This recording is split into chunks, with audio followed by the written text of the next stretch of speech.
Okay, everyone. So we're going to start. Welcome tonight. We're very happy that you joined us. We're going to have a very interesting conversation with a very, very, very special matchmaker. Her name is Toby Leader. She is a coach, a life coach, a dating coach, and we will learn more about what she does from a video that we're going to show after the capitals. So I'm going to start with Perek Kuf Chaf Bet. שיר המעלות לדוד, שמחתי באומרים לי בית אדוני נלך, עומדות היו רגלינו בשערייך ירושלים. ירושלים הבנויה כעיר שחוברה לה יחדיו, ששם עלו שבטים שבטיה עדות לישראל להודות לשם אדוני. כי שם ישבו כיסאות למשפט כיסאות לבית דוד, שאלו שלום ירושלים, ישליו אוהבייך. יהי שלום בחילך, שלווה בארמונותייך, למען אחי ורעי אדברה נא שלום בך. למען בית אדוני אלוהינו אבקשה טוב לך. Now we're going to read the Rebbitzins kapitel, קכ"ג, שיר המעלות, אליך נשאתי את עיניי, היושבי בשמיים. הנה כעיני עבדים אל יד אדוניהם, כעיני שפחה אל יד גבירתה. כן עינינו אל אדוני אלוהינו, עד שיחננו. חננו אדוני חננו, כי רב שבענו בוז. רבת שבעה לנפשנו, עלג השאננים, הבוז לגאי יונים. Okay. Good evening, everyone. We're going to start with tzedakah.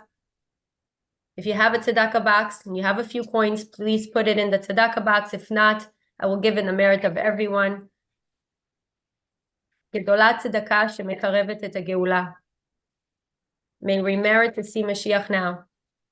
Okay, everyone. Good evening. We're gonna, I want to introduce Toby with a short video. A very, very special lady that came into my life a few good years ago and has helped me a lot, and many other singles, parents who are looking for shidduchim for their children. Toby has a very beautiful, vast life experience that she has shared with her clients, and we recently had an event in Crown Heights, Amelava Malka, when Toby was here, and it was so powerful, so impactful that we wanted to bring it over to everyone else. And we just wanted to share it with everyone.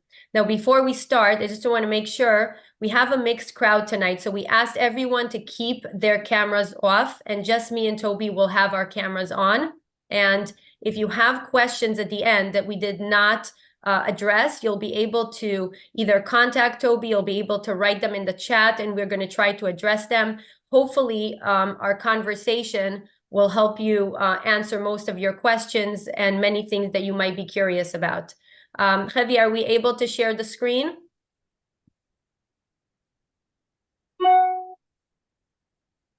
Amazing.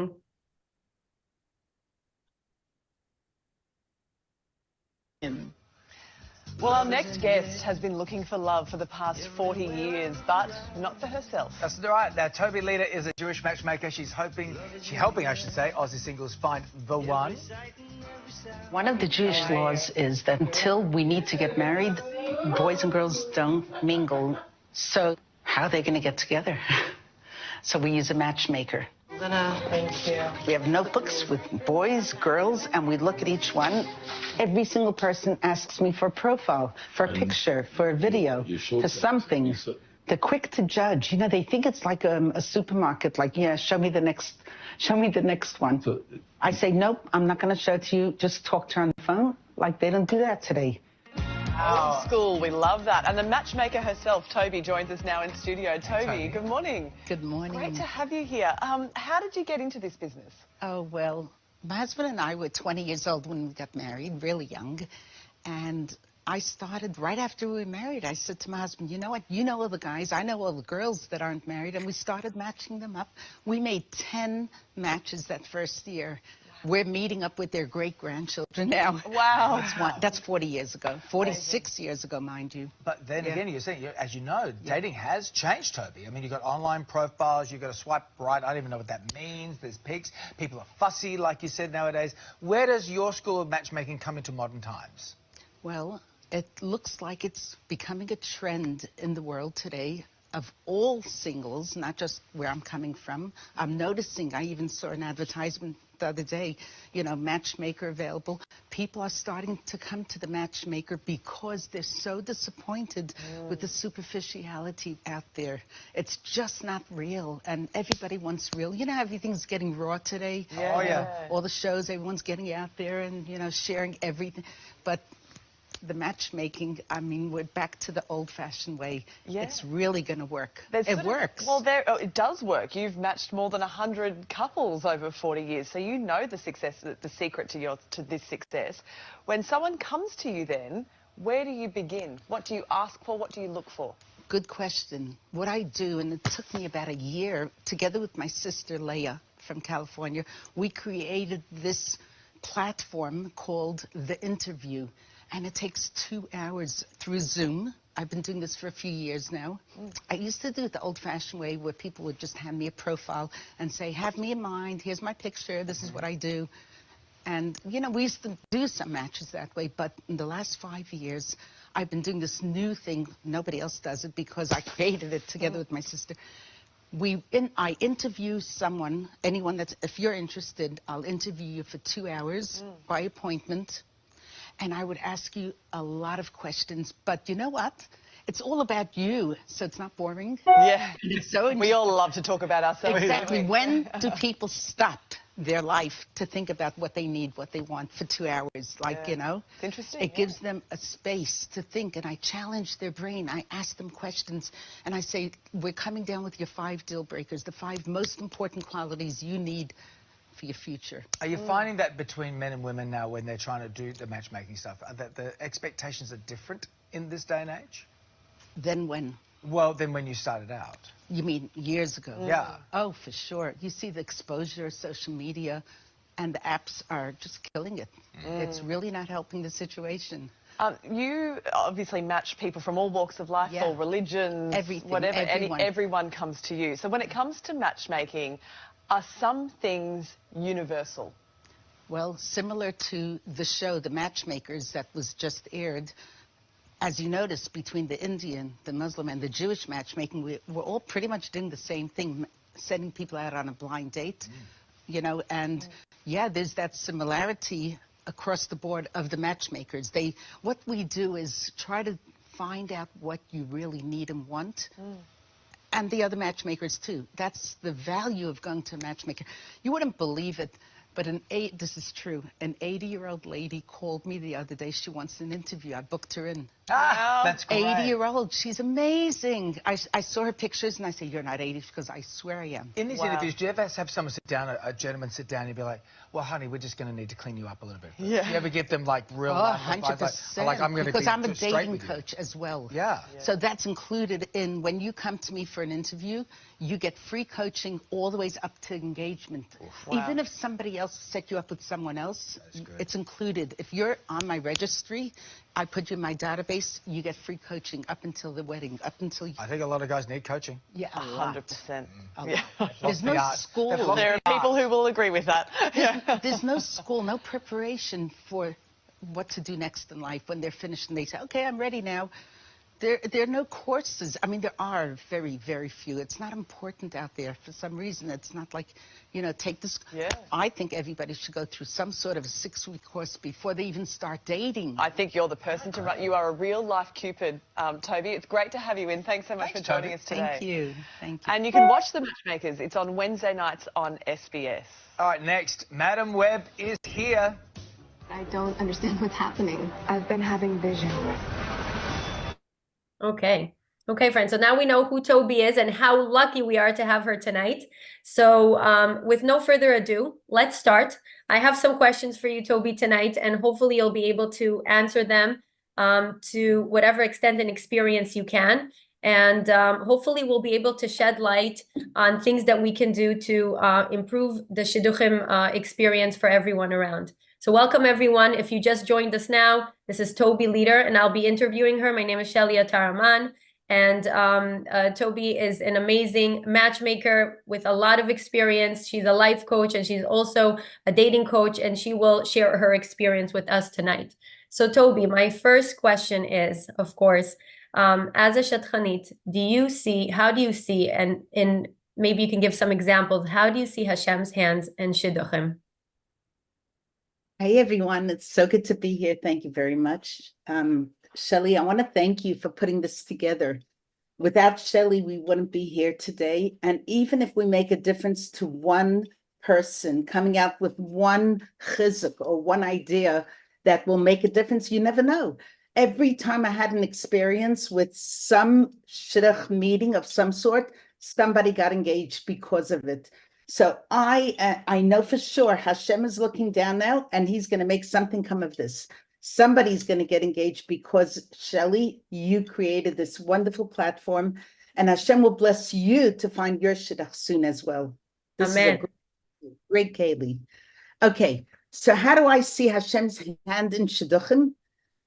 So many different ways. I don't want to take over an hour to explain it, but I'll give you just a couple of little tips that I want to share with you how Hashem is really the one that's making everything happen, and how I believe in that because I see it. Anyone that's a shadchan, even if you're not a shadchan, even if you're just an ordinary mother sitting at home, saying, hey, maybe this one for that one, that doesn't matter. Because if Hashem decides that two people need to get together now, Hashem will find a keli, he will find someone that's maybe thinking about shidduchim and put the idea in the head.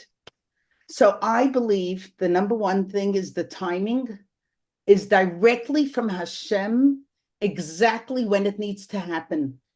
We really have to believe that. I know there's some young people that are 29, 32, 35 saying, so when is my time? Why is it taking so long? Hashem only knows. Because when you meet that, nobody's left alone at the end, okay? Everyone's going to get married at the end. I promise you that. Really, nobody's going to be left single.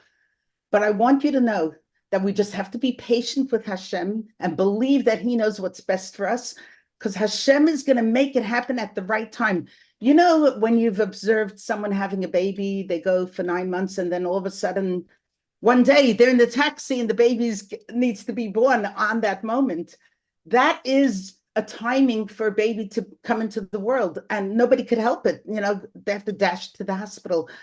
So too, your shidduch is going to come exactly that split second, maybe from a taxi ride or something. I mean, I remember hearing a story. I have to tell you how Hashem made it happen. A bus was going to Montreal, and there was only one seat left, and somebody was running super late.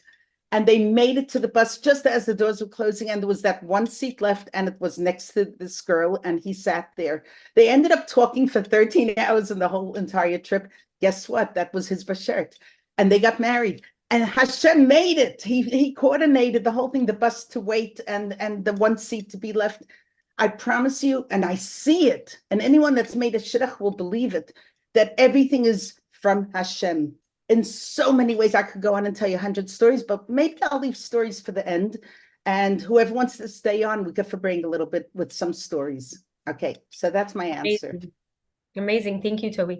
So let's just say someone went on a date and they really didn't enjoy themselves. They did not have a good time, and they were a little upset. Should they go on a second date? Okay. It's just my way of doing things and my encouragement and my experience that I'm going to answer this. It's not a rule, and it's not what you must do. But I found from sending out hundreds, okay, earlier we said that I made over 100 shidduchim. Do you know how many hundreds, probably 1,000 or 2,000 people I sent out on dates? They all didn't work. Only 100 worked. But let me tell you how many, from all the thousands of people I sent out on dates, I always say, please, I beg you to try to consider another date, just as long as it's not disgusting for you. Like if you're really disgusted by it, like you can't handle it, fine. Okay, we're human beings. I'm not going to make you, but I'll encourage you if it's neutral. If it's like, I don't know, I don't think so. Nah, he was so quiet. He didn't speak once. Like if there's no real valid reason, this is what I say, if it doesn't disgust you, please go out a second time. Why? Because I've seen complete changeover, v'nahapachu, in people dating the second date or even the third date, where they go, oh my gosh, it's a whole nother person. And they get engaged because they gave it a second shot. 100%, please give it a second date. Wow, I like that. Thank you, Toby. Is there one thing that you could say that really works in dating? Something that you can absolutely say that it's an advice that works every time? Making dating number one in your life. Like to really put it on the top of your list of things. You know, when you make in the beginning of the week the list of things to do this week, big words, dating. What am I doing about my shidduch? Dating should be number one in your life. Prioritize it. Don't say whatever, whenever I'll get a call, I'll consider it. I'll look at it. If you don't make it a priority, it ain't going to happen. No one's really going around calling everybody. Like you're waiting for that call. Your mother's waiting. You didn't hear the phone ring and jumping. It's not happening. Forget that. It's not going to happen. Okay. There's too much going on out there. Don't sit around and wait. You got to do something about it. Be proactive. As they say, you give Hashem a finger, he'll give you a hand. You need to do something every day towards your shidduch.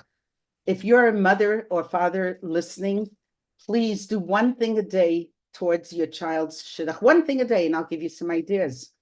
One idea is to say one kapitel Tehillim and say, this is for the shidduch of my son or daughter. And if you need a shidduch, do one thing a day towards your shidduch. Don't leave it all on your parents' lap. Tzedakah, give extra. I heard someone say, give 18 cents a day and miracles will happen. Try it. You know the saying, if you keep doing what you're doing, you'll keep getting what you got. Let that sink in. Do something different. Okay, let's change it up a bit. Do something else. Okay, another idea, help a kala. Somebody's engaged and you know them, call them, say, what can I do to help you? Oh, you have a l'chaim. Can I do some runarounds last minute? Help a kala or a chassan, of course, if you're a guy. Do something towards your shidduch, one thing a day. One more thing at the Rebbe, and the Rebbe really said this, that it's important to consider mechila, to ask forgiveness if maybe you hurt somebody in the past in dating. Let's say you just cut it short. You said, we're getting engaged, and all of a sudden a message comes like, nope, it's not happening anymore. And you didn't even close off all the ends. And that person was so hurt and still walking around with that hurt and pain.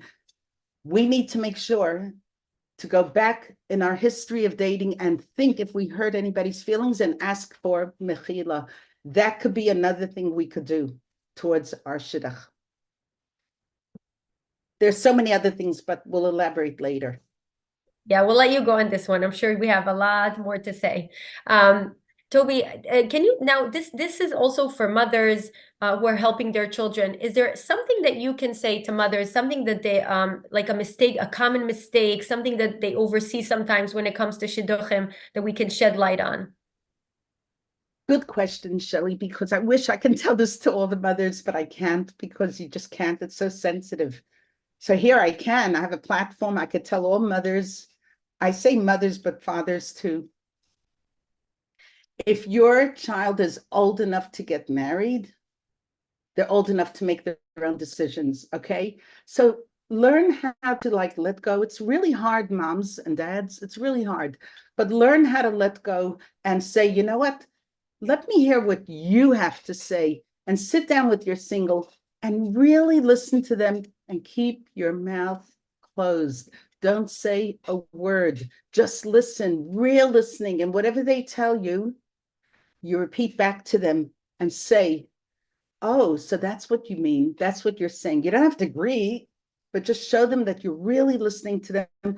I think that is the number one thing. Parents have to sit down with their single. It depends on the age group, of course, and really listen to what they need and what they want. If you're going to do the 5 deal breakers with me one day in an interview, great. You bring your 5 deal breakers to your parents and you say, this is what I need. I worked it out. It took 2 hours. If you don't do it by yourself. Sit with your parents and say, let's brainstorm what are my 5 deal breakers. And please follow that. Not what the parents think, but what the single is really asking. Okay, try to remember, if they're old enough to get married, they're old enough to take on the responsibility and know what they want. So listening is my number one answer. Thank you, Toby. So now, the same question for singles. is there a common mistake that you see that singles do? That if you could just take that away, take that element out, you'll see much more success.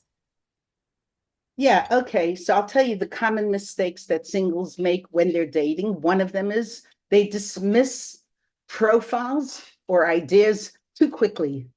You're not giving it enough of a chance. I'm showing profiles like you saw before, like as if it's a catalog of furniture. And we're talking about like even the most refined people, Hasidic Bacher, that's sitting and learning all day, wants to be in or girls that are super Hasidic, they call whatever. They look and they go, no, no, no, no, no, too nerdy, not for me. No, I don't like the look. No, that's not what I had in mind. And it really hurts me so much because these people are not their picture. They are not what they see. So try to be open-minded and try to ask questions, do some research if the shadchan thinks it's a good idea. Don't go by just the picture. The picture is not the person. Okay, so that's number one. Number two, be fully rested when you're taking a date. When you have a date, like if you have a date Monday night, 7 o'clock, take off a little bit of work if you can, if it allows you to. Rest up, get yourself dressed up, fixed up, have a shower, get ready, prepare for the most important time of your life where you're going to make a decision, which is the most important decision of your life, whether this person is for you or not. How could we not prepare?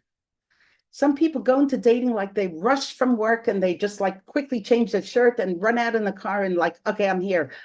And you know what? This person did not prioritize dating. They're not really that into it. I think just don't take a date if you're not going to be fully into it. When you really take it serious and you prepare yourself for the most important decision of your life, you will then hopefully succeed because you were fully into it. So resting up and preparing that day for this most important time. Your cell phone, leave it at home or put it on silent if you're going to take it with you. Never text during dating. And one more thing, and it's just my take on it. Please, please, singles, do not text to each other during dating or during engagement, because I've seen personally shidduchim break up, engagements broken because they didn't get each other on that text. What? He didn't answer me for 6 hours, like he's not emotionally in tune. He's not, and all these terrible stories I can go on and on where misunderstandings or miscommunications happen because texting didn't, go right. Stay away from the texting. If you want to say something to your kala or you want to say something to the guy you're dating, pick up the phone. Pick up the phone. Just pick up the phone. Say, hi, I just need to make something clear, and give your message over. I say texting is okay for technical purposes, like if you have to send an address or a time to be picked up, or to say, I'm here in the blue car, fine, but that's it. So these are ideas and mistakes that have happened that I'm asking you to reconsider. And just one more thing is narrow your list from 20 big fantasy requirements down to 5. Have a list of just 5 most important qualities that you need in your spouse, for a spouse. And you could work it out with a friend, you brainstorm and you come down to, you keep saying, can I live without it? Is it something that I could learn? Is it learnable? Maybe I don't really need it. Maybe it's a luxury. Maybe it's a bonus. Okay, this it's non-negotiable. So come up with your list of 5 things. A lot of people are saying to me, oh, I'll go out and I'll see, I'll know when I'll feel it. That's the trouble. That's when trouble begins, when you leave it up to your emotions and not your head. So we need to work with both our brain and our heart. So I say, come prepared, be rested, have a list of 5 things, refer back to that list between dating and make sure you're on track, that it's there. Go ahead, Sheli. Wow, thank you, Toby. So Toby, for some people who need like a checklist for themselves, what are things that you need to have before starting to date? What are like a list of things that you recommend that we do when going on a date or when starting to date that we should, keep check of? Okay, I can name a few things like that's important for those that are newly daters, and even those that are dating for 5 or 10 years. Maybe it never occurred to you. Maybe you're dating for 5 or 10 years because nobody brought it to your attention. So let me bring to your attention a few positive things that can make a difference to dating today. You know, there's a great saying, if you stand for nothing, you'll fall for anything. You got to know what you're standing for. You got to be prepared, like I said, with at least 5 deal breakers, 5 most important values or qualities that you need in a spouse. If you come prepared, you're already 50% there.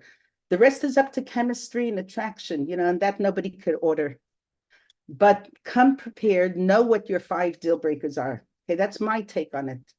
Other shadchanim will say, go out and you'll see. I'm not putting them down. I'm just saying what's out there is people are saying, just go out and you'll see if you'll click. But it's not just about clicking. Your values have to match up. So let me tell you a few things you could do better or prepare.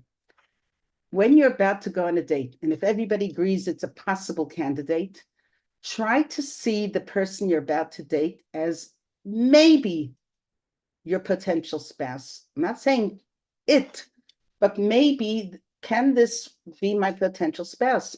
And then you go through all the questions that you have in your mind, or don't interview him, but I'll give you, if you want, a tip how to make sure that they actually qualify. Like people ask me all the time, very important question. How do you know that he's not lying? What's if he likes you and he'll say yes to everything you say? Like, how do you really know? How do you really know that you're both on the same page, that you're in sync for real, genuinely? Like, how do you make sure that there's transparency and it's not fake? He's not just saying, yeah, because he's a good actor, a good, manipulator or charming, and he'll agree to everything. So how do we really, how do you test your dates? So I'm going to tell you quickly one answer. Talk about what's important to you through a little story, if you can, and look for their body language and their reaction, the first reaction. I'll give you an example. For example, you tell a story about 2 people coming out of Macy's, and you tell the story. You hear it from me now, so you're not lying. You could actually tell it on your next date. So you say, I heard a story where 2 people came out of Macy's. One of them said, oops, look, they forgot to charge me for this pair of shoes. And you're telling the story, right? And you say, and the person that got it for free says, whoa, it's my lucky day. I don't have to pay. Listen, Macy's, they're not even Jewish. And besides, it happened once before, and the Rav said, I don't have to go back. I don't have to. You're telling the story how one person reacted. I want you to look at your date and pick up his body language and his emotional response just as you're telling his story.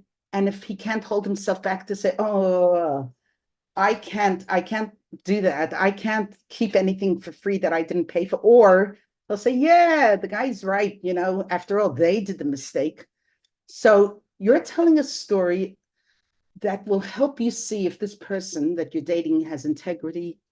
Integrity meaning doing the right thing even when nobody's looking. You want to check out if he's trustworthy or transparent or loyal or committed or honest or honest, if he's an honest guy. So one way to find out is by telling a story. So you come prepared. Remember I said before, come prepared. Tell a story and tell similar story to this where 2 people were arguing, and then he will have a reaction. Either he will say, oh, I'm with the guy that for sure it's for free, it's his, he should keep it. Or he'll say, I can't put those shoes on. It'll hurt me. It'll bother me. I'll feel so guilty. He's going to take either of those 2 roads. And that's how you check out everything. You tell your side of the story, how you feel about something, and just look out for their reaction. Look out for how they react to what you're saying. The first reaction and their body language. And you'll get all the answers. You don't ever have to ask directly, so are you honest or sometimes dishonest or sometimes we don't ask questions. We just talk and look for the reaction. Anyway, I threw that in by chance, but let me say one or 2 more things that you could do to prepare. To be open-minded, to reconsider ideas that may have come up for you a year ago. then it wasn't right. It didn't fit. But be prepared, consider to be prepared to be surprised and say, you know what, maybe if they qualify what you're looking for. And one more thing I want to talk about is red flags. What are red flags that we should look out for? Now, remember, red flag is not, we're in trouble, let's quit right now. Red flag means a question mark. It means I don't know if I'm sure about his point of view on this. I need to investigate further. That's a red flag. So what are red flags to look out for? Number one, if on your date, the person you're talking to does not have eye contact and cannot look at you in the eye, and they're constantly looking to the sides, that's a question mark. Why? Why are they feeling so uncomfortable that they can't look at you in the eye? It's a red flag.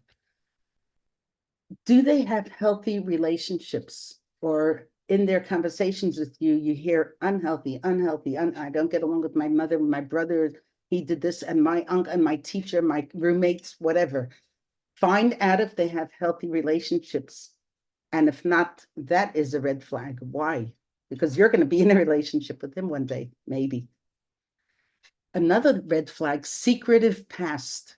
If they refuse to enter into conversations about their past and you're feeling like it's secretive, like they're just not going there, they're not reacting to what you're asking, that is a red flag. There's something going on. You want to know if you're going to marry this guy, right? And avoiding certain topics consistently, that would be a red flag. Okay, another thing I'm going to say to you is consider day dates. I've seen as a shadchan where people have gone out on night dates and they work all day till 7 or 8 o'clock.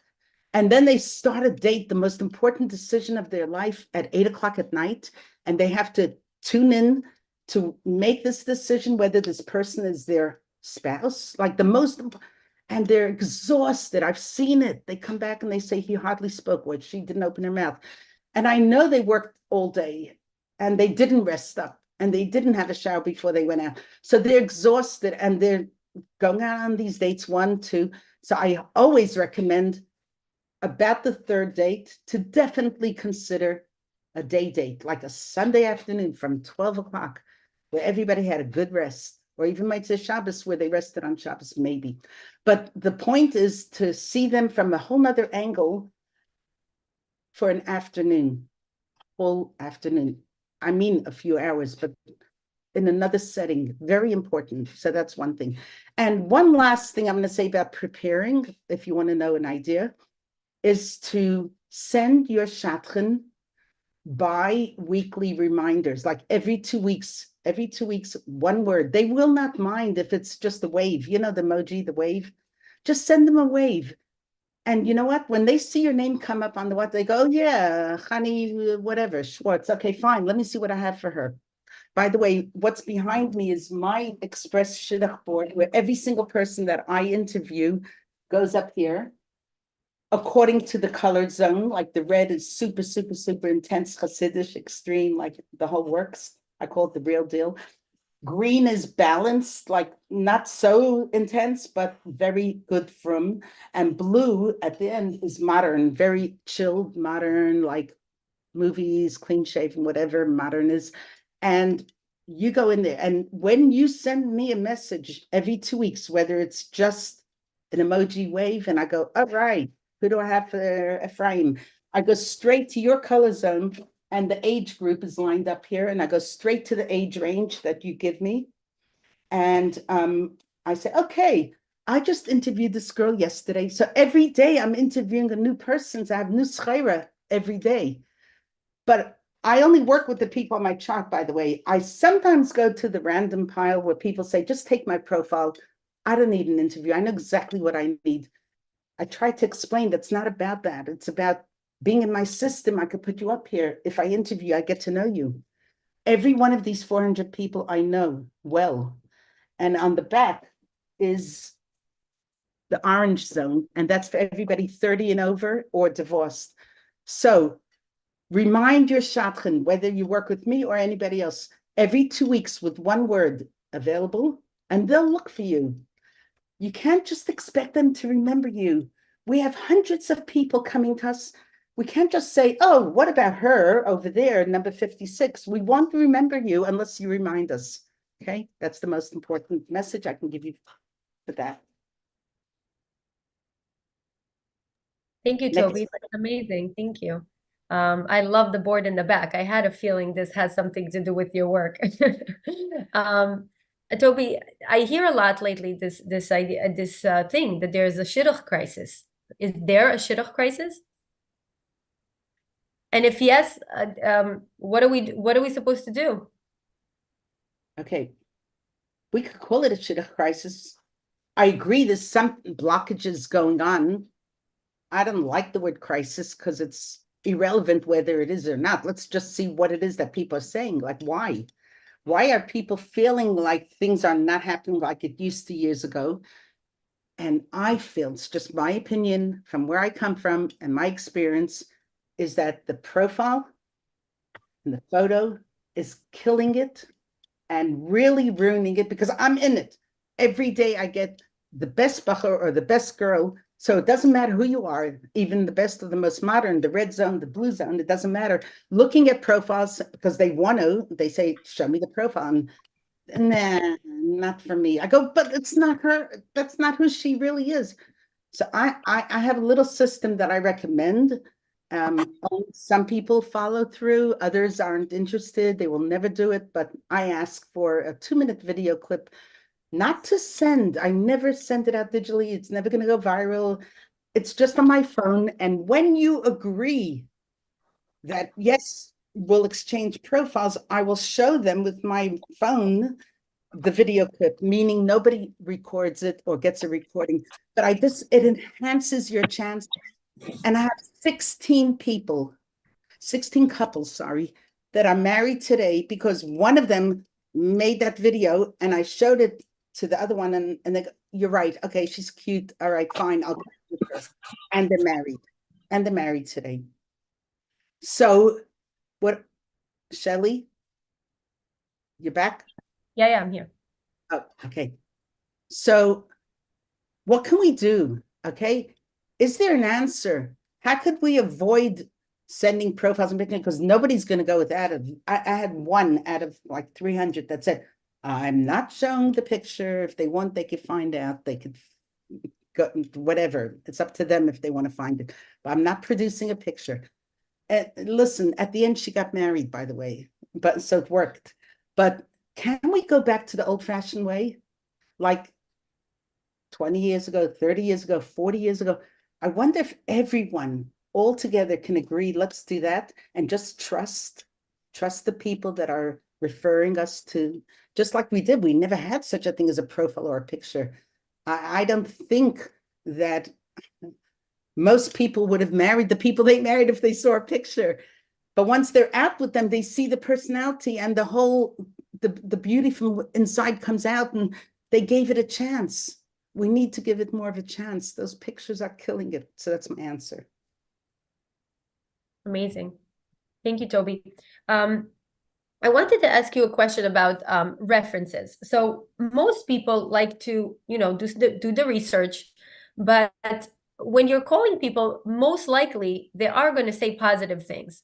So how do I know really that these references are good references? And is there maybe a way that to research? Is there like a method to this?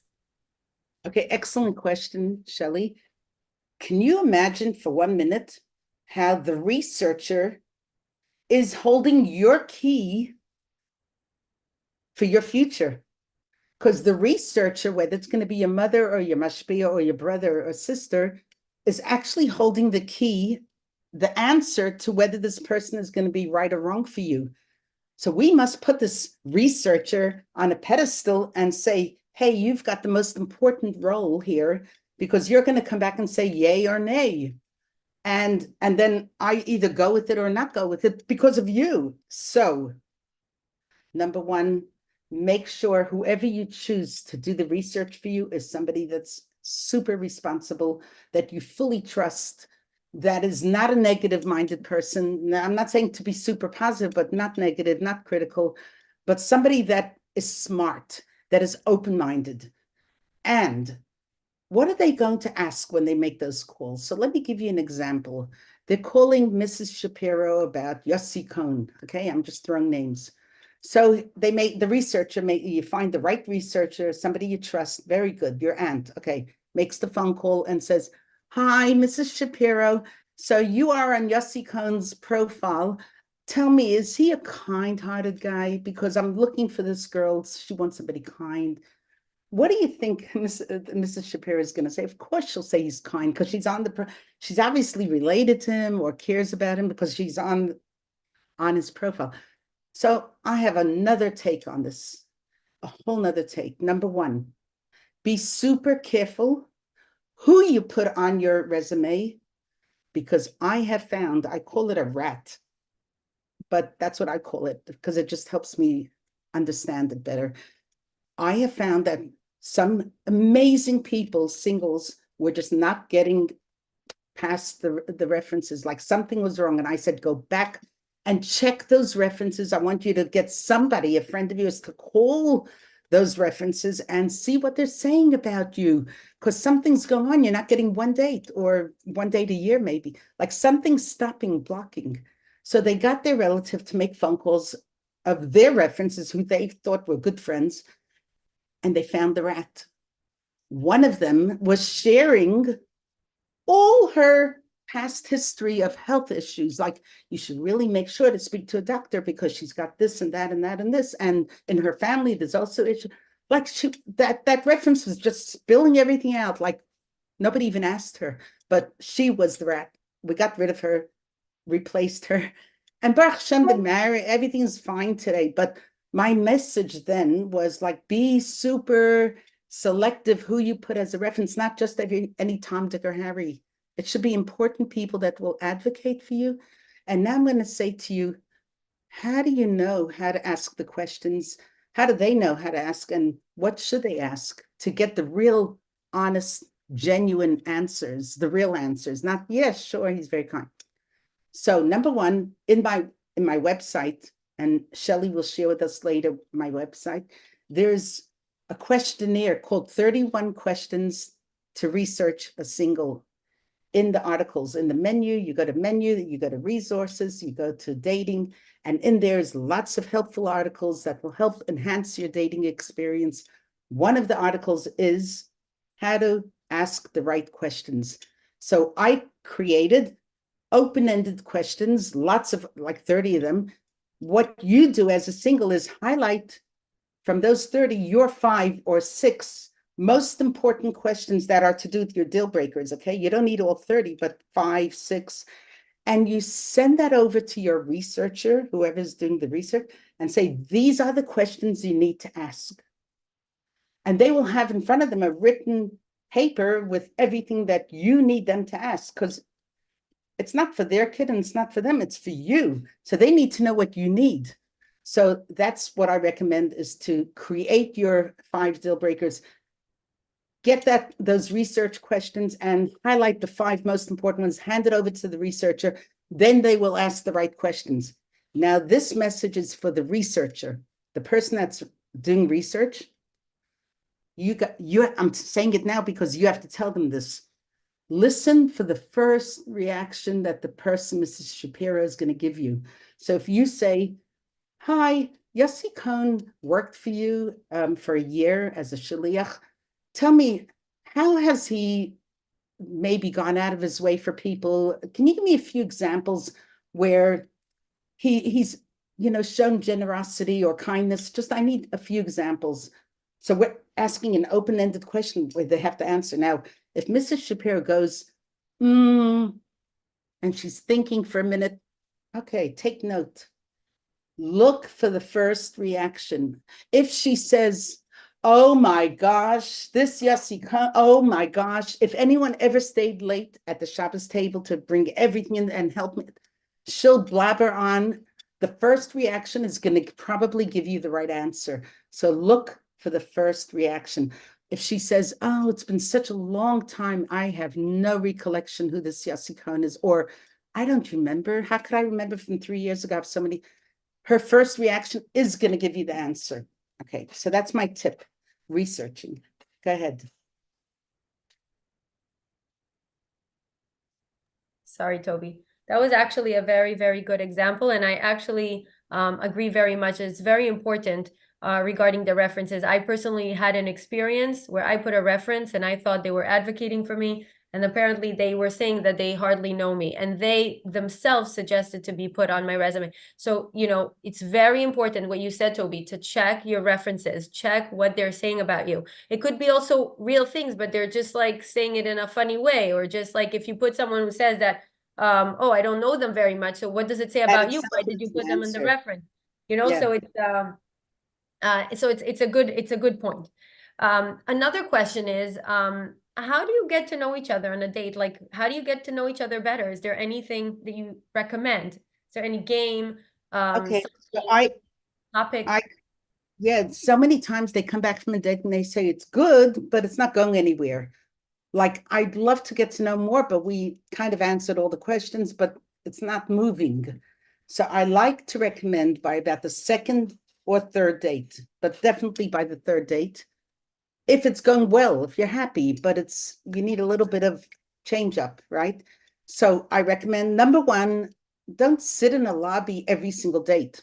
Change it up a bit. Go take a walk along a broad walk or some movement, okay? If you find that it's going well, but it's not moving, so I suggest to up it with a bit of activity. That's number one. Number two, I created, again, along with my sister, she's amazing, and we created this dating game.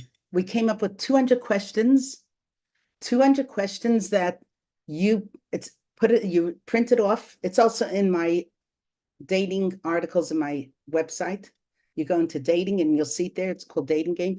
You print it, you cut out all the questions, 200 questions, you fold it up, put it into a little gift bag, bring it on the date. Every person that played that game, because you pick out randomly any question you pick up, you each take turns. So you pick up one, go, oh, okay, I have to answer this question. Who do I admire most in my family and why? So all of the questions are open-ended and you have to talk. And every person that came out from those dating game dates had said to me, wow, it like jumped us 10 dates. We know each other so well, we want to go out again. It really makes it, you need a bit of aids and tools to help pick up the dating. So that's one of them, the dating game. Amazing. That's amazing tips. On the date itself, what else can we do? Is there something that we should or shouldn't do? Anything that maybe you've seen that helps, you know, throughout the date itself, not just what to do, but how to behave, how to react to certain things. Sometimes people come back from dating and say, she didn't let me have a word in. Like, I couldn't get a word in edgewise. There were no commercials. She was talking and talking. Maybe she was happy and she just had to go on and on. So I'm going to give a tip for that one, to just be aware. It's a self-awareness. You will accomplish a lot more by listening more than you talk. I'm not saying don't talk. Of course, you have to talk. But be aware, be conscious of it, to listen, to force yourself to stop interrupting. Because I've had people come back from dates, they were wonderful, but they quit. They quit because he kept interrupting. Oh my gosh, that happened to me. Or, oh, you got to hear what happened. Yeah, I had the same thing. And interrupting. Stop yourself from interrupting. Force yourself to, especially if it's like you have to say, and wait and listen as much as you can. Repeat back to her what you heard, what you understood in your own words, not the same words, in your own words. Like, really, that was exhausting for you. You come back and you have to go to a wedding and, oh my gosh. So you're in her conversation, feeling what she's feeling. Always repeat back to her what you understood and how she felt. Wow, that's the greatest gift you could give anyone on a date. For a girl, for a guy, don't interrupt him. Listen to him. Hear what he's saying and repeat it back to him in your own words. Because nobody really stops to listen to other people. They have so much on their agenda, on their mind. We're on a treadmill all our life. Is we want to, somebody's giving us an ear, we're going to talk. So allow the other one to talk. Repeat back what you understood in your own words. And then when it's the right time, you say what you want to say. But that is like the greatest tool that I could, to never interrupt and really be present and feel what the other one's feeling. Thank you, Toby. What about, how do I know I'm being told the truth? How can I detect that? Is there anything you can recommend in regards to that? Yeah, so I said that earlier, by looking for their first reaction and watch their body language, the way they answer, their facial expressions. It's going to give it all. I'll give you an example. When I was dating my husband 47 years ago, we just turned 47 years ago. I'm not 47. When I was dating my husband, I had my list. And one of them was, I wanted to have a large family with lots of children. That was my dream. Now, how am I going to make sure that he's on the same page with me and sync with my dream? He may not be patient or not be interested or wanting or whatever. Like maybe he'll say, yeah, whatever Hashem wants, but the enthusiasm is not there. Maybe. So how do I check it? I remember so clearly. So I spoke about it. All I did was spoke about my opinion about what I like and what I want. I said, I imagine, I have this vision of like a big white Shabbos table with like 20 chairs and all these children, guests, and they all bring their own friends. And like, I have this vision. As I'm speaking, my husband interrupted me. He says, oh my gosh, my vision is to bring home every single person that ever stayed back in shul and has nowhere to go to eat. Like, I want to bring everybody from 770 back to my home because there are so many people have nowhere to go. And I'm hearing that, I'm going, wow, not only he's on my page, but he's even, bigger than that. So that allowed me to see where he's going. He didn't question me and there was no trust. That's what he wanted, the same as me. So you tell your story and look for the reaction. Amazing. What if you're suggested a shidduch that's out of town? How do you recommend to go about that? I am a very strong advocate for Zoom dating. A lot of people don't like it. And if they don't have to. I mean, you could go on FaceTime, you could have a phone call, but I highly recommend not to invest in the trip. That's just my opinion. It's not the law and it's not a rule, but I highly recommend not to do the trip and go out of town, even if it's a 1 hour plane ride or a 3 hour drive. How about a Zoom call or a phone call or a FaceTime, a WhatsApp call, just to start? Because remember, you're being read a shidduch from somebody that thinks you're probably a good match. So why not get started that way? I personally was witness to probably 20 shidduchim that were made through Zoom that worked. Of course, there were 20 that didn't work, but 20 of them that did work. One was in Toronto, one was in New York, and they did Zoom until they were able to meet. One was in California, one was in New York. I said, don't fly in, don't go anywhere. Just start talking on Zoom. Listen, if it's your best shirt, it's going to work. If it's not your best shirt, it's not going to work either on Zoom or anywhere on a phone call. So Hashem needs a vehicle to get you together, a reason, a prop. So he's going to make it happen. Okay. So just go with it. If somebody says Zoom, just say, maybe that's the way Hashem needs us to get together. Hashem has a plan. So he's using the tools that are available to us. Grab it. Zoom, phone call, whatever works. Yeah, I believe in it. Wow, amazing answers. I hope everyone's enjoying it. This is like an amazing insight into dating and just seeing other points that we don't usually notice. We're usually very much just concerned about what we need to do, and this is giving us a very big outlook on the whole picture. As a shadchanit, Toby, how do you know that your singles are on the right track? How do you know that they're doing well? How do you know that they should be continuing? How do you decide what to suggest to them? It's very interesting to me from the end of your work. How do you guide them? So what you're saying is sometimes they'll both come back from a date and say it was fine, and you don't get much more. And you don't really know, you can't gauge where they're up to. So I created this scale of 1 to 10, which really helps. Some of them say, I don't want to do it, and that's fine. I respect everybody. You don't want to do it, that's fine. It's just a helpful tool. So I'm making you aware of this helpful tool. It will work for some people, not for everyone.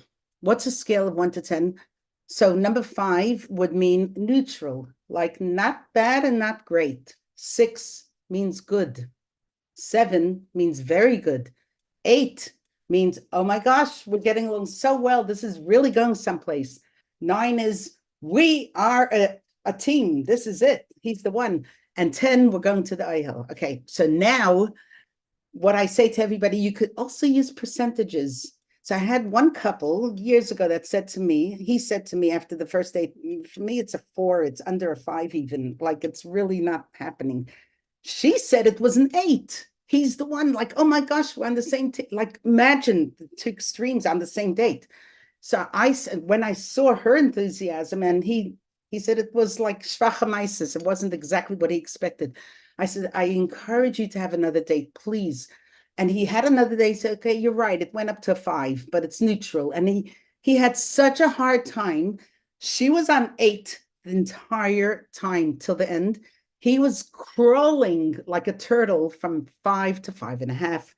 Okay, Mrs. Leader, I'll give her a 6, 6.5, 7. And it took 10 or 15 dates till he managed to match up with her. He was a slow processor. It's not his fault. That's the way his brain works. And they got engaged and married and they have children today. They send me baby pictures. Isn't that cute? I have an album of baby pictures from all the shidduchim. It's just such a good feeling. So my point is that it can help, because I asked them both permission if I could share where they're each up to. So I would say to her, he's climbing up the ladder slowly. Don't give up. Hold on to your 8. He's up to 5. He's up to 5.5. And he allowed me to share. You have to ask permission. Others say, no. I can't put a limit on. I don't want to share. And fine. It's just a helpful tool. I love it. This is amazing. Wow. We had a question on the chat that actually kind of like resembled that question, but it was from a different angle. So one of the girls here, or whoever wrote this, or a mom, they were asking, how do I know that like I'm with the right shadchanit? How do I know that the shadchanit is understanding me, is getting me, is really understanding what I'm looking for? I don't know if there's a specific answer for that, but maybe you can shed light on that. Okay, so I have my own particular system, and maybe a single could go to their shadchan, whoever they selected, and ask them to do it their way, and they'll pay a little bit of money maybe for their time, where I believe the shadchan needs to get to know the single. Years ago, of course, they would just pull out profiles and say, here, try this one, because we didn't have the whole, or whatever. I honestly, I used to do that like 10 years ago until I created my system. I used to say, oh yeah, I just got a profile today. How about? I even had miracles happen that way. Like for sure, shidduchim were made. I got a profile from Chabad Match once with an algorithm of 2 people they put together, one from Sydney, one from Ottawa, Canada. They think it's a match, and they didn't know about each other, but I was the shadchan for the girl. So they send me this, and I go, okay, let me send this off to both sides. I sent it off to the girl, to the boy. The girl's side said, yeah, it sounds really, and we know the family. Yeah, we'll go for it. The boy's side said, she looks way too religious for us. Not interested. And I went back and they said, no, tell him she's not that. They didn't write it the right way. No, it's a great, whatever it is. At the end, they met, got married. They have 2 children today. And it's amazing the ways of Hashem. He used an algorithm. The Eibishter used a computer to bring these 2 people together, an algorithm. It wasn't even a shadchan. So it's going to happen. That's my point back to Emunah. Believe that it's going to happen. Hashem has a time for when it's going to happen for you, and he'll find whatever tool he needs. So if you have any shadchan, it doesn't matter who, Hashem needs to find the tool to get you to your destination. So maybe that lady from there, that shadchan from there, shadchan from Australia, it might be an algorithm from Chabad Match. I just made it shidduch now, like a month ago, they got married from an algorithm from Chabad Match. It's so amazing how Hashem finds a way, and it's going to be, and it's going to happen. Nobody's left single. You will get married. The whole question is when and to who. Gotta just be patient and let Hashem do. But do a few little extra things. Put a finger, the Eibishter will make it happen for you. So back to what I do is I have this board that I explained to you, and everybody goes up there, and I call it the Shidduch Express board. And every day I put up somebody new. And when you call me, I see if I have somebody for you. That's what I do. And I would recommend it to every shadchan out there. And they call me privately and I'll teach them how to do it. It's amazing. It really helps. I also have on my phone, I'll give you another tip for either shadchanim or mothers or singles, anybody, that I put an emoji in front of each girl that I ever interviewed, a ring in front of her name. So I would go have a ring and it says Sheli Man, a ring, Chaya Cohn, like that. So when I go to the search button, I put a ring in there, and every single person that has a ring in front of the name is going to come up. And that's all the girls that I ever interviewed. I have like a few hundred. And for the men, I put a little top hat right before their name. So every guy has a top hat. And so I put in the search button top hat and I go, oh, okay, let me see. Who did I interview recently? And it all comes up on my phone. Those are little gimmicks, little tricks, little tips that can help make life easier for everyone looking for a shidduch. Wow, Toby, I love the express board. I was going to ask you, how do you keep track of everyone? So, That's so you answered me. So I have a very important question about the method that you interview singles with. But before we get there, we had a few questions before that kind of connect the things that we just spoke about. So one of the questions is connected to this what you said about like doing a check-in with the couple, like when they come back, where do they stand with the numbers? So there was one question that it's asked twice. So I want to make sure that they know I'm addressing it. Should I date someone if I don't see potential? This guy is interested in me, but there is no interest on my end. So what would you answer someone who's saying this? I would say, why is there no interest on your end? Are you not attracted to the picture? That's not going to count any points with me. Make some phone calls, make some inquiries, find out what her value is, if she qualifies, if she's similar to what you're looking for. If the answer is no, no, no, no, she has a bad history, bad relationships, whatever, it doesn't match up his deal breakers, then he has every right to say no. But if there's some potential, even a little potential, I would say, what's the big deal? A date for 2 hours? Like, who knows? Maybe she's your beshert. How did it come to you? You're 50% there. She already wants you. Like, who knows? Maybe Hashem is sending her to you. If there's a little bit of potential, a little bit of, it matches up a little bit. Go with it. So the answer is like really to question why there's no interest. Where is this coming from? Okay, Exactly. And to decide if it's a valid no interest, or it's just a fear, or it's just like assumption or something like that. Exactly. Okay. What about if we're talking in general, but if singles are over 40, for example, is there a difficulty or something that you see that you have some answers for if somebody is a little older? Any advice for the older singles? Yeah, I'm working with look, you see, sorry. You see what's going on here? Okay, there's like over 100 singles that are over 30 here, and divorced, okay? Like rows, like 20, 40, 60, 80, 100, I don't know how many. I'm working with a lot of older singles, right? And one common denominator that I find, and I never thought about this answer, I'm just saying it as it's coming out of the Avish is putting into my head, is that they are putting it down, the suggestion down too quickly. They're judging too quickly. They're looking at what they think they're so experienced because they have so many years behind them that they'll know right away. And it's not so. I need you guys to give it a real shot. If there's even 1% of something that you have in common, that of the person that you're suggested to date has something in common, something that you admire, 1%, then give it a go.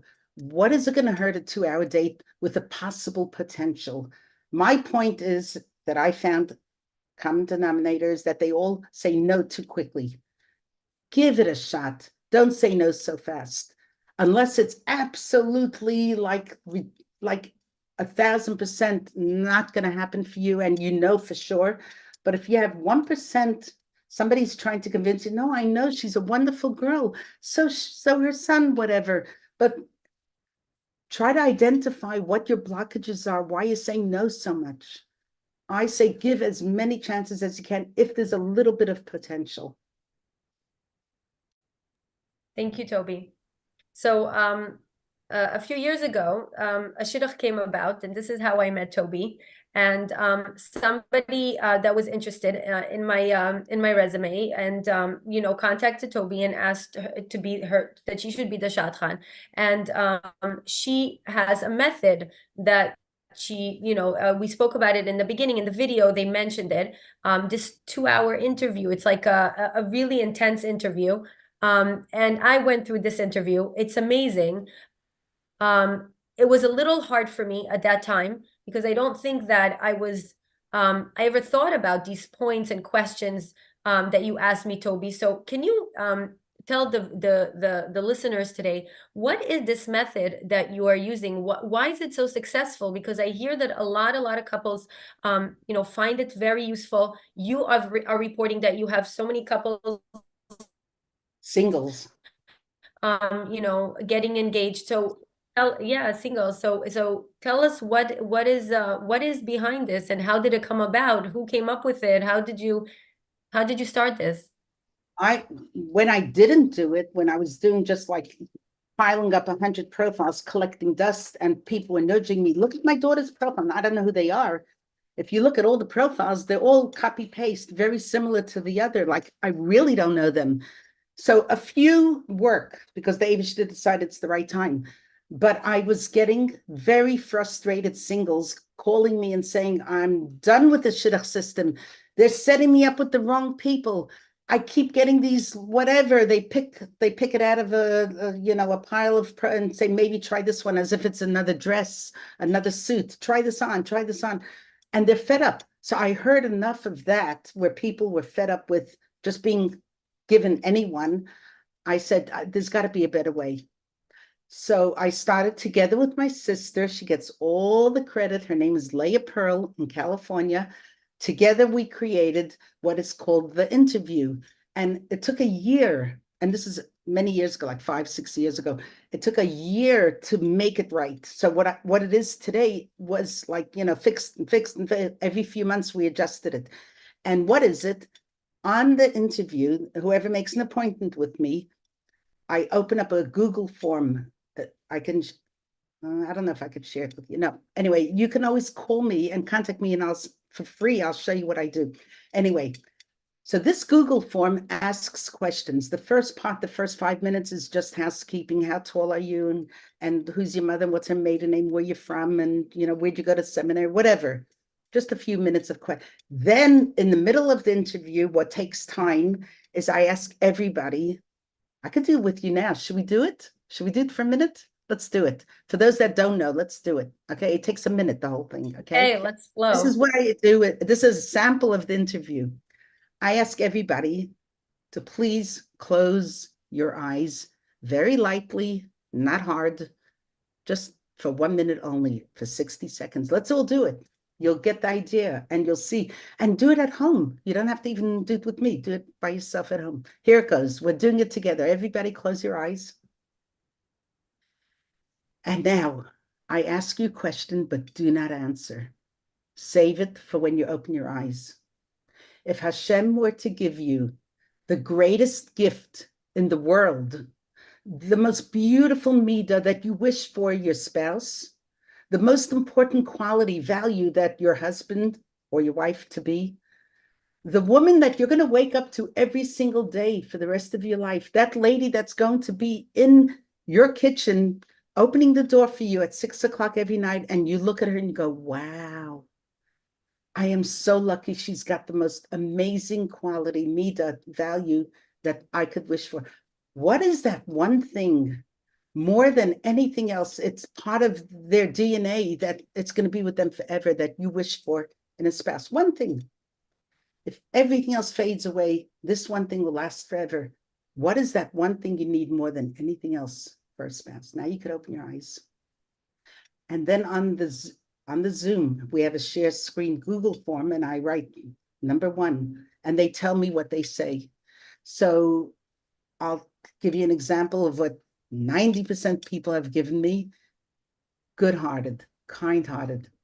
Sure, the whole world wants a kind-hearted partner. Why not? So I write it down. And then I will say to you, tell me your interpretation of a kind-hearted spouse, because everybody has some other requirements. And I take you to a form with about 20 different options, what you could choose from. And I say, take about 3 or 4 interpretations what kindness means to you, that you know that your spouse is going to be behaving that way. Let's see what you think is a kind-hearted person. But I bring it down lapel mamish, black and white on paper. So they'll choose something like compassionate, a good listener, warm, generous. They'll pick what they think is kind for them, and we write it down. And we do this with number 2, number 3, number 4, number 5. Nothing to do with Yiddishkeit, only to do with personality and character. And Yiddishkeit, their Yiddishkeit level, we take care of later. A whole nother questionnaire. It's a lot of details, like, do you want him to be going to Minyan 3 times a day? Or is it okay if he just puts on tefillin every day? Does he have to say, like, details that it took us a year to get to? We're not missing, not one rock is not turned over. So by the end, I say to everybody, how do you feel? How was this 2-hour interview with you? It takes 2 hours. And they say to me, all of them, every single one has said to me, these 2 hours have given me clarity. I've never known, it was always in my head up here, that these are the real things that I really need. Everything else I could negotiate, I could live without. But these 5 I must have. And the confidence to go and get it now. Those are the 2 things everybody comes out with.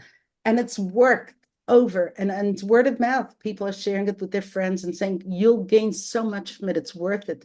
Because I was shocked that I even did a doctor, a lawyer, an accountant, like smarter people, much smarter than me. But they sat there and did it with me and said, I never thought about it. I even do with non-religious people. Now I have the producer of that show that you saw, the TV show, the producer, not Jewish, saying to me, can you do an interview with me? And I can, because it's just a method of helping people extract what they really need in life for a partner.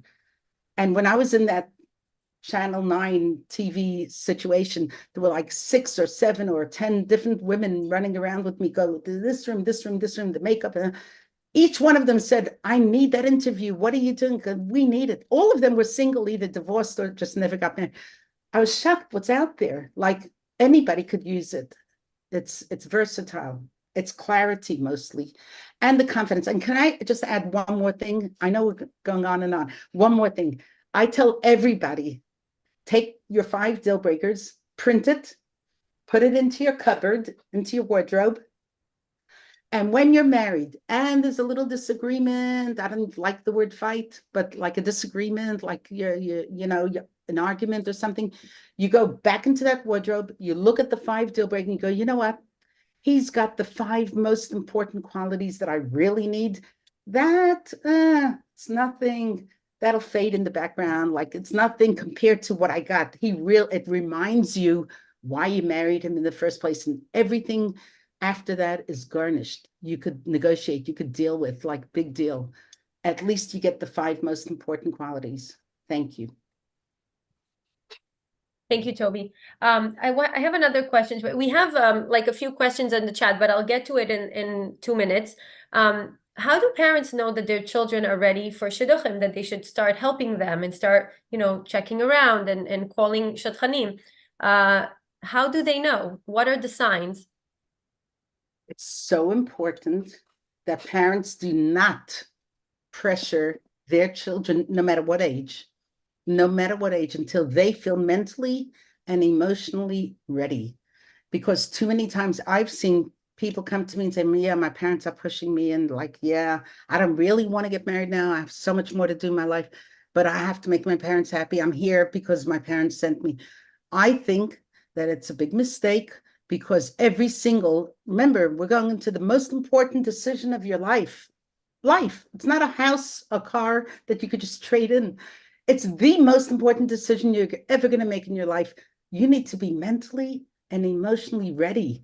So the parents need to really assess their single and feel if they think their child is mature enough. It all boils down to maturity. Some people mature at 20, some people mature at 30. So I really think that as parents take the responsibility to assess or even take them to a therapist and say, can you give my daughter or son a few sessions of preparing her for marriage to feel if you think she's ready for marriage? Interesting. How do we know that someone, an individual, just has to stop for a minute and do some inside work? How do we know that there's, we make an effort and it's maybe not working out, and then we have to stop and say, you know what, maybe I need to really do some work on myself. How do you know that? When there are signs that either you or your child keeps coming back from dating saying, it's good, but, and they really don't have a good enough reason, it may boil down to commitment issues from their past. They can't trust maybe for some reason. So when it's consistently over and over again that they get close, they might have dated 10 times, everybody's happy, but they can't make that move. They're at a dating plateau, they call it, or they just can't make that step.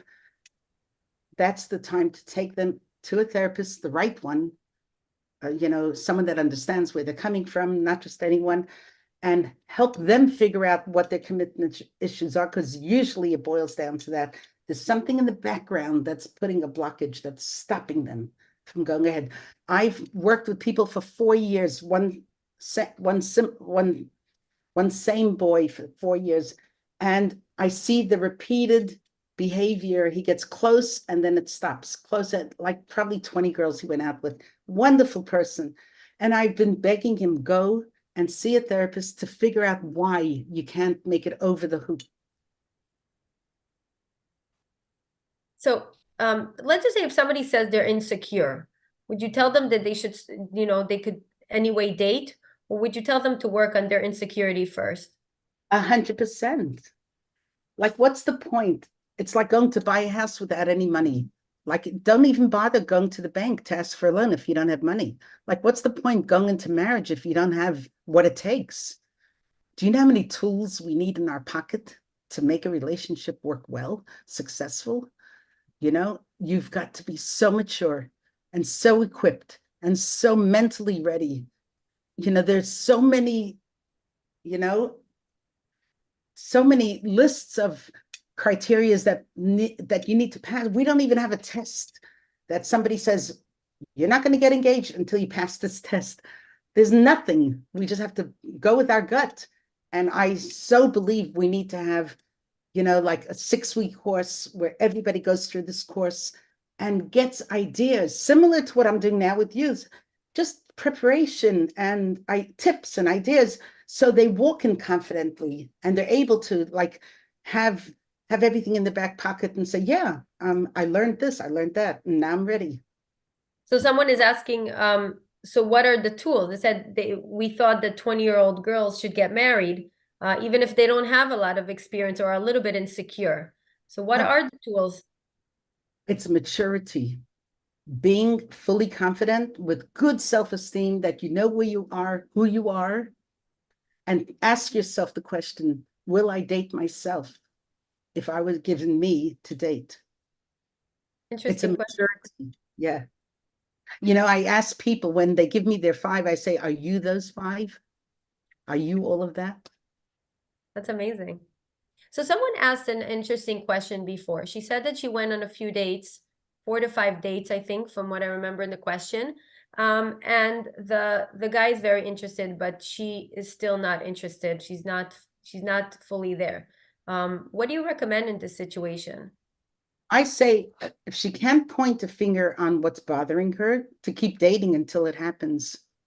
Just keep dating. There's no harm done if you keep dating, unless he bothers you, like there's something discussed.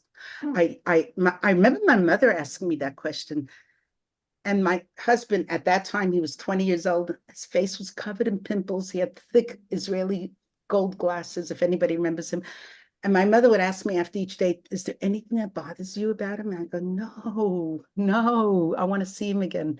Nothing about him bothered me, nothing. And, like, that's when, when nothing bothers you about the person, you keep going.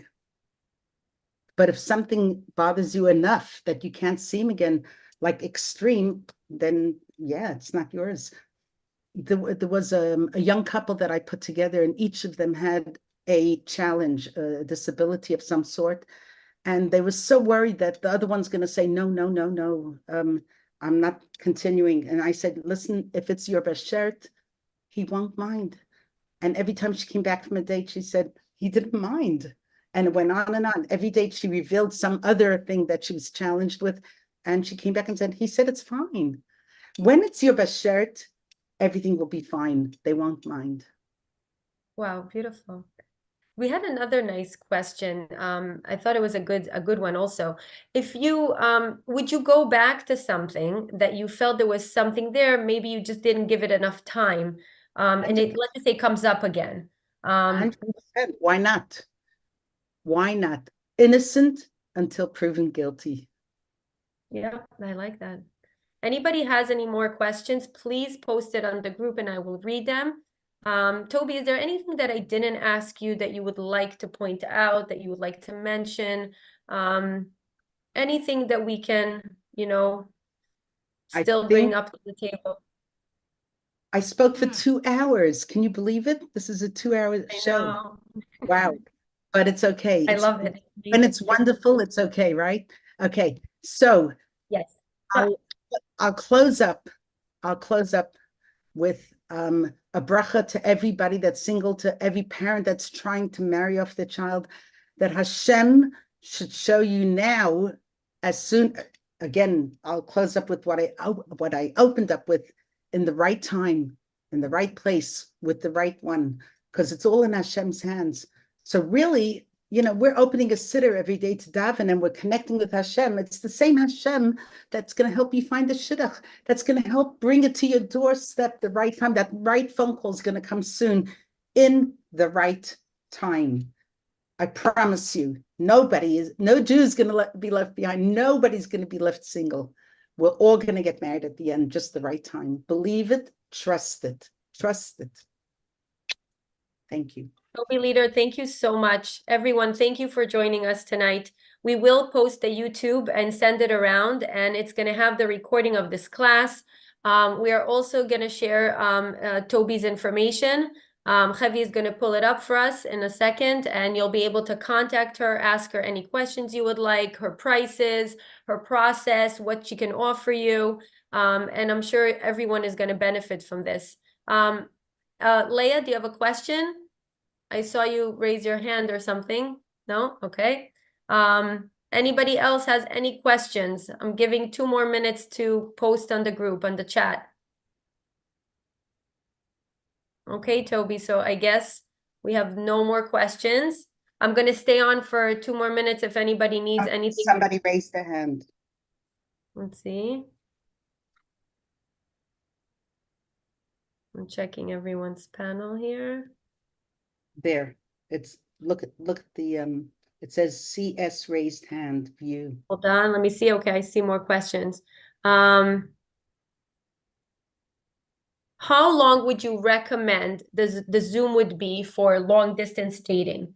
So I would recommend that Zoom dating should be very similar to regular dating. You get dressed up, you put on your makeup, you do your hair, you rest it up.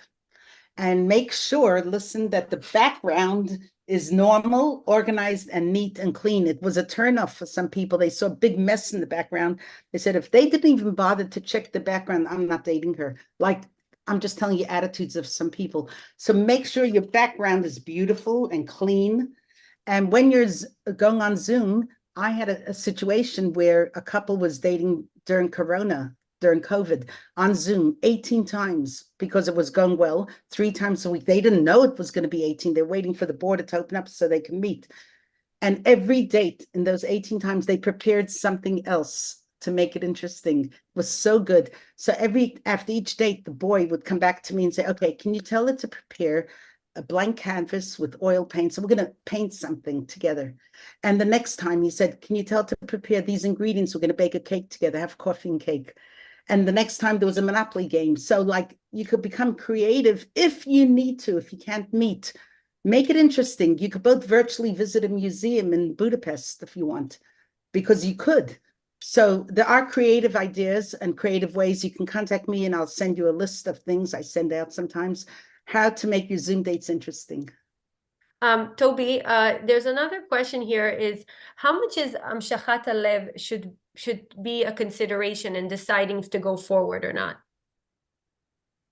Don't expect any, at least until the first 10 dates. And that's only my opinion. So you could just say, like, I don't like her opinion. That's fine. I don't care. But that's my opinion. Don't expect anything, any feelings for at least 10 dates. But by 10 dates, something should be there, something, epis, 11th date, the 12th date, a buildup. Because some people are just slower to process, slower to feel, slower emotionally.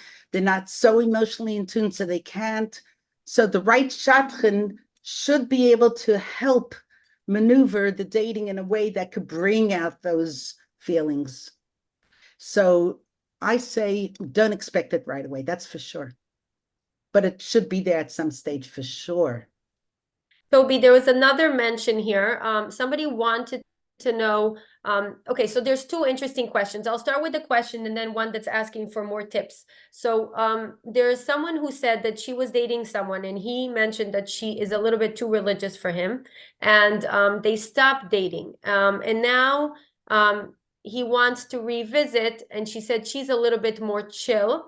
But she feels like she's not going to be able to be so naturally religious next to him and kind of like be scared a little because she wouldn't want that to be a consideration. So what do you recommend for someone who had this situation? Should they go forward and try to date again or not? Or what do you recommend? So hard because you don't know the whole background and it's a quick fix question and answer, but I'll give you what I got in a minute. Is that if there's any chance of a possibility of somebody being a possible candidate, go for it. You'll know after a few dates if he's for you or not. Go for it. So thank you, Toby. These are actually very, short. We'll do short and valuable answers. Would it be possible to share additional ideas that a single can do each day towards their shidduch? I said that always in the beginning. In the beginning, I said there are practical things you could do. Number one, contact your shadchan at least once in 2 weeks with just one word. Don't nudge her, just one word. By the way, a couple just got engaged last week. Why? Because the mother nudged me so much, I couldn't wait to get her kid engaged. Every 2 weeks, hello, Mrs. Leader, you have somebody for my daughter? And every 2 weeks, the same, call. And I said, okay, let me get her something. So when you're on the case for your child, like this mother was, it may happen faster and sooner. So yeah, be on the case, contact the shadchan every 2 weeks.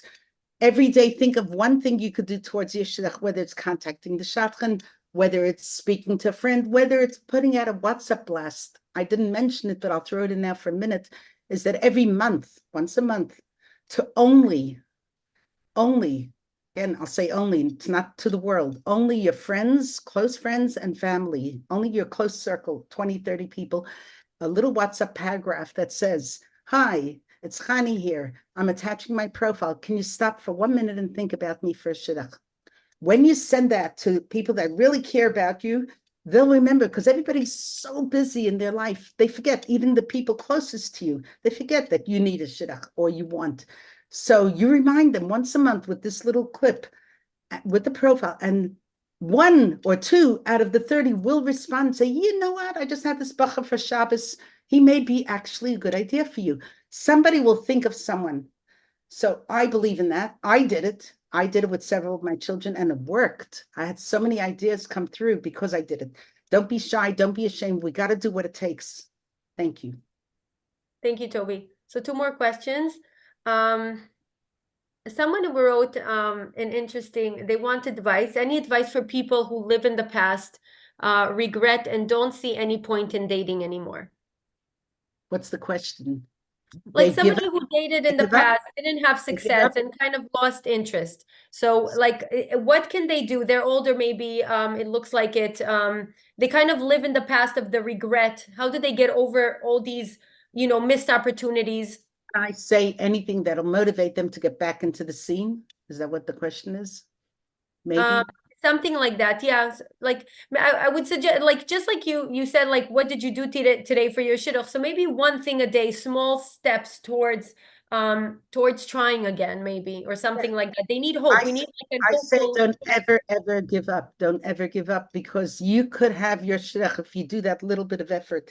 Sometimes Hashem is waiting for us to say, you know what, I trust you.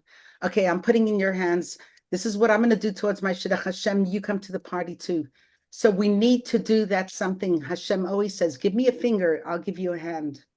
So do something, like you said, one thing a day. It could be Tillim, it could be tzedakah, it could be helping somebody else with the shidduch. It could be helping a chassan or kala get married, or with their home, or tzedakah, or chnasas kala, give some money. Very There's good. some. I like that. Toby, by the way, Toby said in her video, there's an 80-year-old woman who contacted her who wanted, to find the shidduch. And I was recently in a wedding of somebody who was 60 years old. So it's never, people Never do. too late. Yeah, it's Never. never too late. You have to continue trying and believing that Hashem has your bashert waiting for you. Another question was, she said somebody said that she's feeling that anyone interested in her is not shaykh for her, but when she's interested with someone, then they usually say no. What does Yeah, it say about me? that's a typical. Or what does it say about how to go about this? Basically, she's asking. You know what? We got to keep trekking, keep going, just keep going. Ignore what happened yesterday. Can't even change what happened, why it happened. Just keep going. But I would get advice from a therapist or a dating coach, someone that is very equipped to know how the mind works of singles when they're dating, somebody that's familiar with it, and ask, what might I be doing wrong? Maybe it's the dress code. Maybe they need to pick it up a bit, put on the makeup, and don't say, I give up, he'll take me the way I am, this is how I normally am. Like, there may be a few minor things that you may need to change that can make your mazel change. I say don't give up. Just go and seek a little bit of help, even one session, one help from one person, to say, look at me, hear me out. What might I be doing wrong? How can I fix it? Always ask for advice, because that advice could make the change of your mazel, maybe. Thank you, Toby. Another question that we had was somebody saying he's not ready to get married because he's not financially set. Is that like a how do you deal with that? Is that okay to say that? Is this something wrong with it? Are they maybe not interested? Like what is behind this? How important is it to be financially stable before you get married? Is that your question? Um, Probably. let How me see. important it is to be financially stable, for the guy to be financially stable before going into marriage. How important is it? It said here that the guy was not interested to get married because his excuse was that he's not financially set. Yeah. So how important is that? For him, it plays an important role. That's why he's not going into marriage, because he needs to be financially stable. So go back to years ago when we all got married, and like I'm talking like in the last 100 years, the last 50 years, last 30 years, before everybody's profiles came out in the open, like what does he do for life and for a living, what's he good, before all the paperwork came out, we walked into a shidduch trusting in Hashem, that if Hashem wants us to get married, because that's what it says in the Torah, the Peru, we need to get married and have children, build up the Jewish nation. Hashem will come to the party with the means. He'll make it happen. Everybody finds the means eventually. That should not be, that's my opinion. It's not law. It's not the rule. It's just my opinion, that Hashem will find a way for you to support your family. You take the jump, like Nachshon ben Aminadav. He saw the ocean in front and he said, you know what? I trust Hashem is going to make something happen. And Nachshon jumped into the water. The Red Sea split just the way he believed it. You have to believe that Hashem will look after your parnasa, help you get your parnasa. It will happen because everybody does. Everybody has to have a roof over their head and everybody gets it. So you're not going to be any different by being smarter. I'm not going to go into marriage because I'm responsible. No, you do what Hashem wants. Hashem wants you to get married. Go for marriage. That's number one. Parnasa, number two. We'll work it out. Thank you, Toby. We had a question. What if someone has a physical impairment that not necessarily bothers you, but doesn't sit as comfortable with you? Go out enough times to see if it fades. If he's your beshert, it'll fade in the background because his personality and everything about him will take over. But if it's still sitting there all the ways after whatever amount of dates and it's still bothering you consistently, then I would take my time. Last question. Is it okay to check a few suggestions at the same time? I say no, one at a time. I always say to everybody, one at a time. Let's do one. And then how much faith do you have if you have to check a few at the same time? Like, no, take your time, one at a time. Okay. Toby, thank you very much. Toby Leader, you're amazing. Thank you so much for your time and for your valuable suggestions and valuable life experience. And we really thank you. We posted your information on the group. We will share the screen now. I'll stay a few moments. We'll share the screen to make sure that everyone sees it so they can write it down. And please, everyone, if you have any other questions, contact Toby, work out something with her, and you will be very, very happy. I think that one of the things that we should take with us today is that shidduchim is a little bit of work. You have to do some inside work, and you have to be ready for it, and you have to, but you also have to be light, and you have to be open, and you have to try. And so there's two things here. There's a lot of personal work, but there's also being light and trying and being open to things. So hopefully everyone, can take that advice and do something good with it. And Bezrat Hashem, we should all merit to see Mashiach Bezrat Hashem soon, and many weddings. P.S. If anybody has an idea for Sheli, contact me, please. Yes, Toby, thank you. I see Rebecca has her hand up. We're still on. So Rebecca, if you want to ask something, you can unmute and ask. I don't know if it's a mistake, but Thank you. No, it's not a mistake. Thank you so much. This was so helpful. In addition to, I know you mentioned earlier for people in their 40s that they should take the suggestions that are made to them like really seriously and not say no for like too quickly or for a silly reason.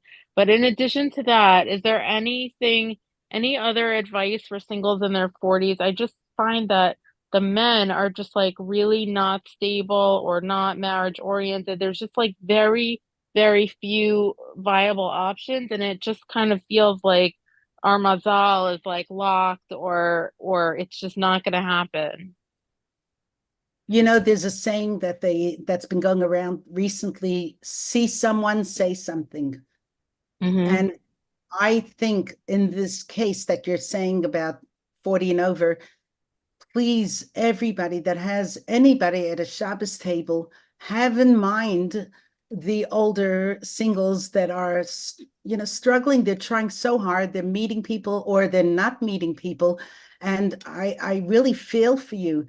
And it's so important that everybody around the world, whenever you encounter a single in their 40s or 50s or 30s, please have in mind you could wear the shadchan hat because it does work.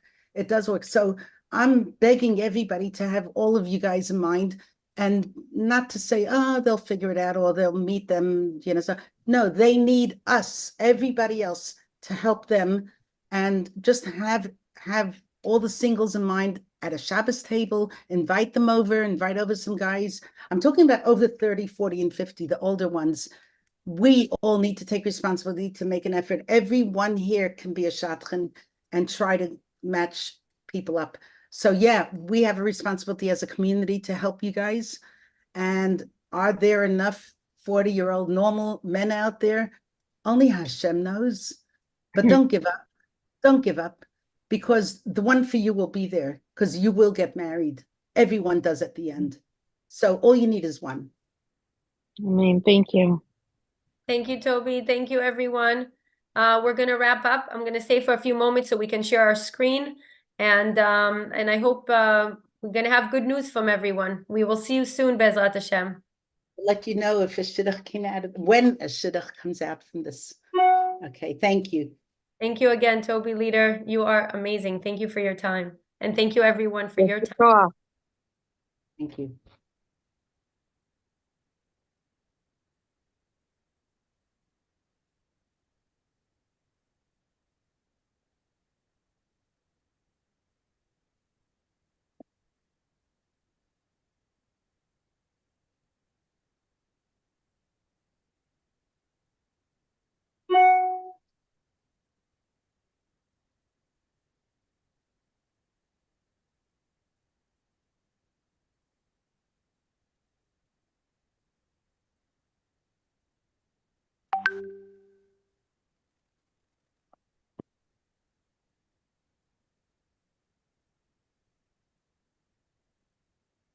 Hold on, everyone. Whoever still needs Toby's info, there's going to be her card showing up in the screen. We sent it on the chat, but just in case you could see it bigger, give us a few moments.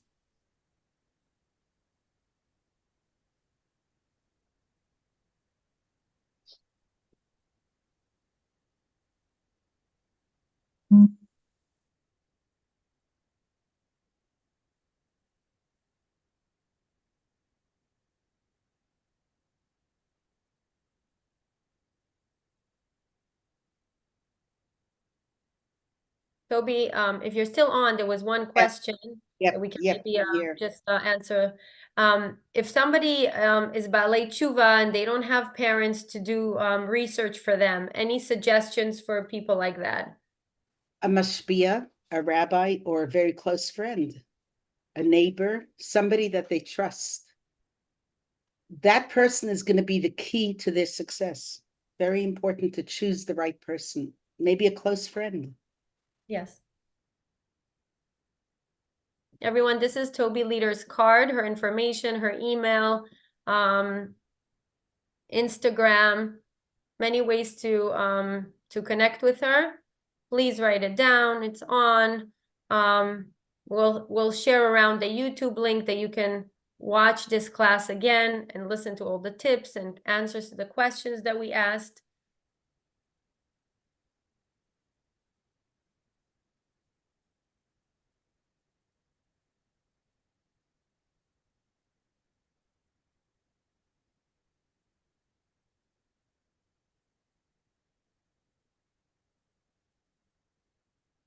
Thank you, everyone, again.